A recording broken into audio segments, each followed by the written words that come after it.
প্রবল ঘূর্ণিঝড় রিমালের তাণ্ডবে ক্ষতিগ্রস্ত এলাকা পরিদর্শন এবং ত্রাণ দিতে আজ পটুয়াখালীর কলাপাড়া যাচ্ছেন প্রধানমন্ত্রী শেখ হাসিনা।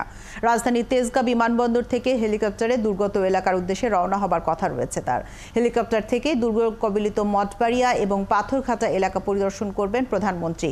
পরে সরকারি মোজাহার উদ্দিন বিশ্বাস কলেজ মাঠে দুর্গত মানুষের মাঝে ত্রাণ দেবেন তিনি। এছাড়া শেখ কামাল ব্রিজ পরিদর্শন করবেন প্রধানমন্ত্রী। রিমালের তাণ্ডবে দেশের উপকূলীয় এলাকায় ব্যাপক ক্ষয়ক্ষতি হয়। ঘূর্ণিঝড়টি রবিবার রাতে উপকূলীয় জনপদে হামলে পড়লেও তাণ্ডব চালায় সোমবার বিকাল পর্যন্ত।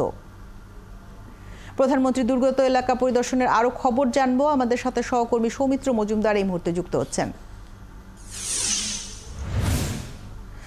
সৌমিত্র, আপনি নিশ্চয়ই আছেন কলেজ মাঠে এবং প্রধানমন্ত্রী কটা নাগাদ সেখানে পৌঁছবেন, কতজনের মধ্যে ত্রাণ দেবেন এবং প্রধানমন্ত্রীর আর কি কর্মসূচি রয়েছে?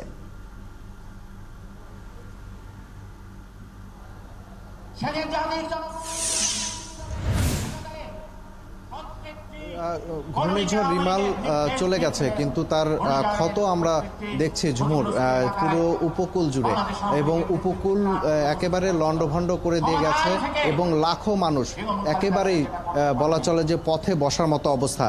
এমন একটি পরিস্থিতিতে আজকে এই উপকূল অঞ্চলে আসছেন প্রধানমন্ত্রী শেখ হাসিনা, এবং তিনি কিছুক্ষণের মধ্যেই, আমরা যতটুকু জানি যে তার সকাল 11টায় তেজগাঁ বিমানবন্দর থেকে তার হেলিকপ্টার যোগে আসার রওনা দেওয়ার কথা।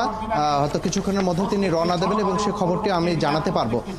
তিনি দুপুর 12টায় এখানে এসে পৌঁছাবেন। এই স্থানীয় যে সরকারি ডিগ্রি কলেজ মাঠ রয়েছে সেখানে ইতিমধ্যেই যারা ক্ষতিগ্রস্ত, এখানে রিমালের আঘাতে যেসব মানুষ ক্ষতিগ্রস্ত হয়েছে সেই সব মানুষজন কিন্তু ইতিমধ্যে এখানে এসে উপস্থিত হয়েছেন।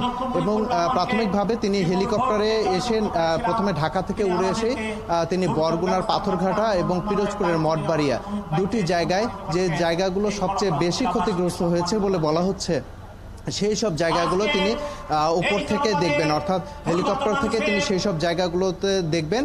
এবং তারপরে এখানে এসে স্থানীয় বরগুনার যে স্থানীয় সরকারি ডিগ্রি কলেজ মাঠ রয়েছে সেই ডিগ্রি কলেজ মাঠে এসে তিনি ত্রাণ বিতরণ করবেন। এবং তিনি প্রাথমিকভাবে এখানে 2000 মানুষের মধ্যে যারা খুব বেশি ক্ষতিগ্রস্ত হয়েছে, জেলা প্রশাসনের পক্ষ থেকে যে তালিকা করা হয়েছে সেখানে 2000 মানুষের ক্ষতিগ্রস্ত মানুষের মধ্যে ত্রাণ বিতরণ করবেন।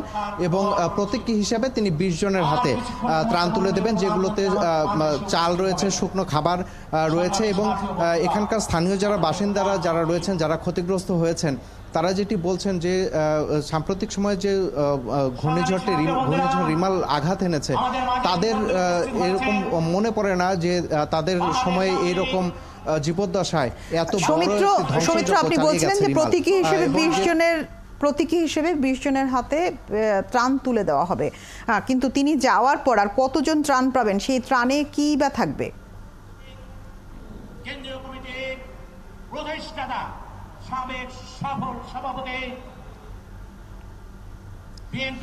তিনি প্রতীকীভাবে তুলে দেবেন, কারণ এখানে প্রধানমন্ত্রী শেখ হাসিনার আরও কর্মসূচি রয়েছে। সেই কর্মসূচিগুলো রয়েছে বিভাগীয় কমিশনার, অর্থাৎ বিভাগের যারা দায়িত্বপ্রাপ্ত যারা রয়েছেন তাদের সাথে আইন শৃঙ্খলা রক্ষাকারী বাহিনী এবং প্রশাসনের কর্মকর্তাদের তিনি দিক নির্দেশনা দিয়ে যাবেন কিভাবে এই ক্ষতিগ্রস্ত মানুষদেরকে আবারও পুনর্বাসন করে তাদের স্বাভাবিক জীবনযাপনে ফিরিয়ে আনা যায়। এবং প্রাথমিকভাবে 2000 মানুষের একটি তালিকা তৈরি করা হয়েছে জেলা প্রশাসনের পক্ষ থেকে। সেই 2000 মানুষকেই পর্যায়ক্রমে এখানে জেলা প্রশাসনের পক্ষ থেকে, অর্থাৎ সরকারি সহায়তা দেওয়া হবে। এবং আরও যদি ক্ষতিগ্রস্ত থাকে, যারা ক্ষতিগ্রস্ত রয়েছে তাদের তালিকা করে, কারণ এখনো পূর্ণাঙ্গ কিন্তু তালিকা করা সম্ভব হয়নি, কারণ এখনো অনেক ঘের রয়েছে, চিংড়ি মজুমদার, আপনি আছেন সেখানে, আপনি আছেন মেজবাউদ্দিন বিশ্বাস কলেজ মাঠে, এটি সরকারি কলেজ মঠবাড়িয়াতে, এবং সেখানে আপনি প্রধানমন্ত্রী শেখ হাসিনা 12টায় পৌঁছাবেন।